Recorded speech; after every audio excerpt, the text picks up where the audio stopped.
Windsor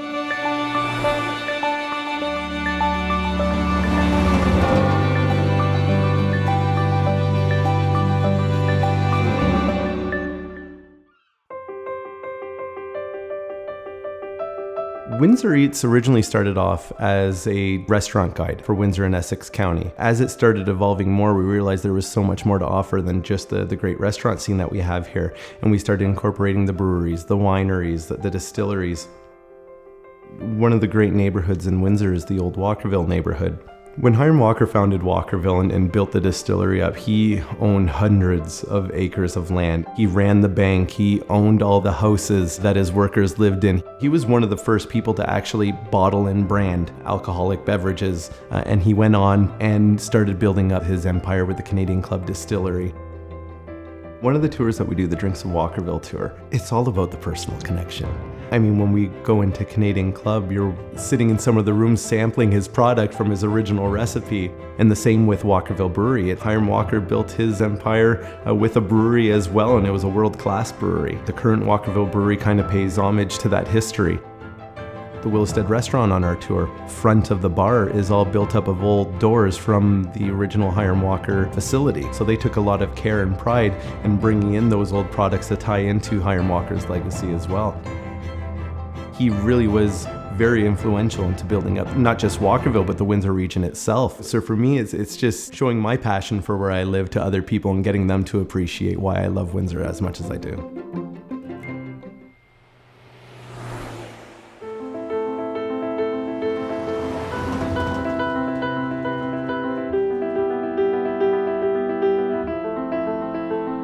Our first introduction to the Iron Kettle Bed and Breakfast was as guests. We stayed here for our wedding night in 2013, and a few months later found out it was for sale. Didn't take too long after that till we were moving in.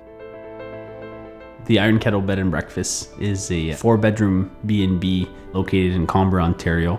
Everything about this place speaks charm. Red bricks, hardwood floor throughout, 10 to 12 foot ceilings. I'm the chef and innkeeper. My wife, Jeanette, she's the designer, the decorator, and the host. And our new addition, Thomas, he's the charmer. He's only a little baby, but our family is definitely one of the greatest attributes of this house.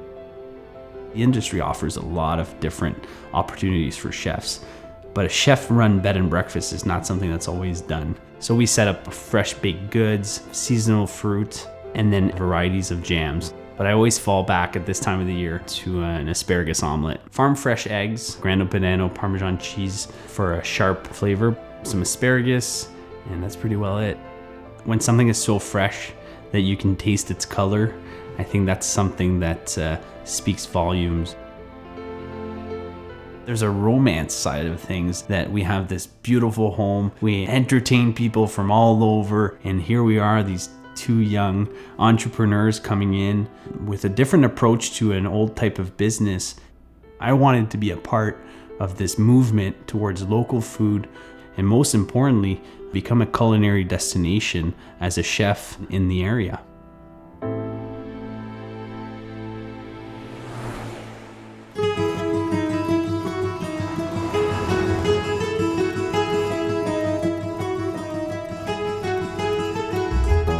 Jax Gastropub is kind of an evolution of a family business that started in 1989.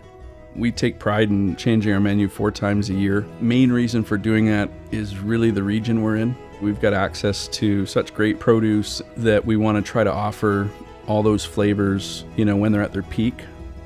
All of our burgers are house-made burgers. The lamb burger that we're doing right now is actually called the Black Sheep.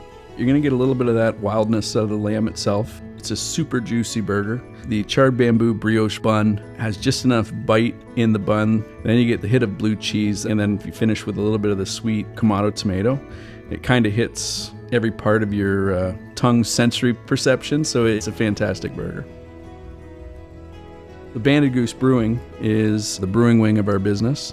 It's a nano brewing concept, and similar to our restaurant, any opportunity we have to put local ingredients on unique brews, we love to take that opportunity. People who know more about food, who are becoming customers, they want to try new products. I think they want to try different flavors. There's a real movement where people are tasting regionally. So I think people are coming to regions to taste the regions.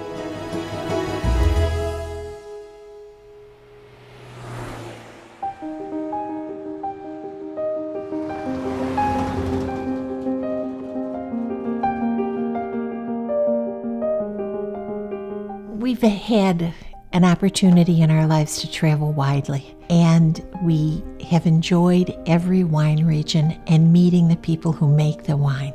And when we moved to Harrow, we started calling it paradise. I think the charm has attracted Ann and I wherever we go. That's what I think the feel of Oxley is. They could be in Tuscany, in France, in Napa. They could be anywhere in the world. Oxley Estate Winery is in a little hamlet. We cared deeply about producing quality wine, but we also wanted to be a very welcoming place. We love outdoor patios, lush landscaping, color, vistas, light, and we thought we can build those things. Probably our signature dish at Oxley is fried perch. The perch is caught fresh daily. It's a simple dish, but I think it epitomizes Lake Erie.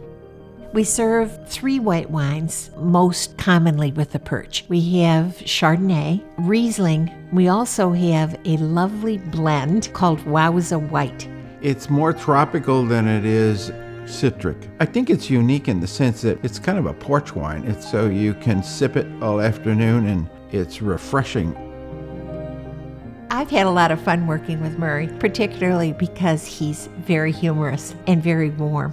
The ability that Ann has to discern charm, that creativity has been really, really fun to watch. She's kind of the yin to my yang. We're interested in wine, we're interested in food, but mostly we're interested in people. We're very much aware that people are at the heart of all of this. And I think our mission is to connect with people and to create a place for people to come together and be comfortable with each other.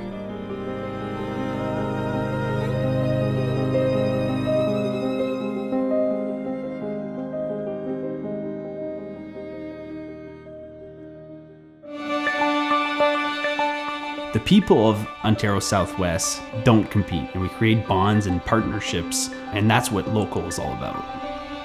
Anytime I've seen thriving areas that are certainly excelling with respect to food and beverage, they are working together. Every little place that you go to across Ontario Southwest is that everyone's willing to welcome you with open arms and excited to tell their story. Southwest Ontario is a really charming place, full of interesting things to discover. The unknown adventure of discovery is so much fun. I think that's why we like living here.